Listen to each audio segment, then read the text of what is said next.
Қазақтың ұлттық ойындарының қоғамдық және әлеуметтік маңызы аса зор.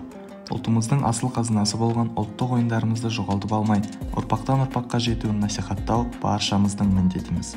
Ұлттық ойындар ата-бабамыздан бізге дейін жетіп келген. Өткеніміз бен бүгінімізді байланыстыратын баға жетпес байлығымыз, асыл қазынамыз. Ұлттық ойындар балаларды шапшаңдыққа, алғырлыққа, батылдыққа, елін, жерін қорғауға, салт-дәстүрін қастерлеуге тәрбиелейді. Қазақ халқы ұлттық ойындарға бай халық. Ұлттық ойындар атадан балаға, үлкеннен кішіге мұра болып жалғасып келе жатыр. Ата-бабаларымыз ұлттық ойындар арқылы ұрпақтың мықты, әрі жігерлі болып өсуіне ықпал етіп, олардың береке бірлігін ынтымағын жарастырып отырған.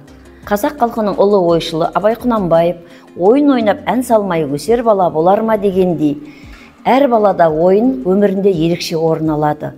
Ойын шартына қарай бала өзінің алдына талап қойып, сол мақсат қойып, мақсатқа жету үшін бала алдына талап қойып жігерленеді, талпынады, ізденеді. Мақсатқа жету үшін іс-әрекет жасайды. Халқымыз ойындарға тек баланы алдандыру, ойын түрінде, ойын әдіс ретінде қарамай, жас ерекшеліктеріне сай, олардың көзқарастарын, мінез-құлықтарын қалыптастыру құралы деп ерекше бағалаған. Ұлттық ойындар спорттық және ақыл-ойға арналған болып екіге бөлінеді.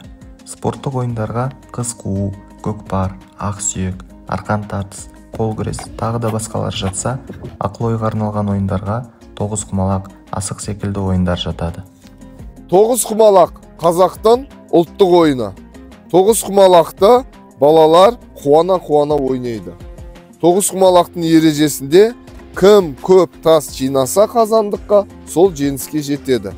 Әрбір салатын орынға тоғызқұмалақтан санаймыз, сағат тілімен жүреміз.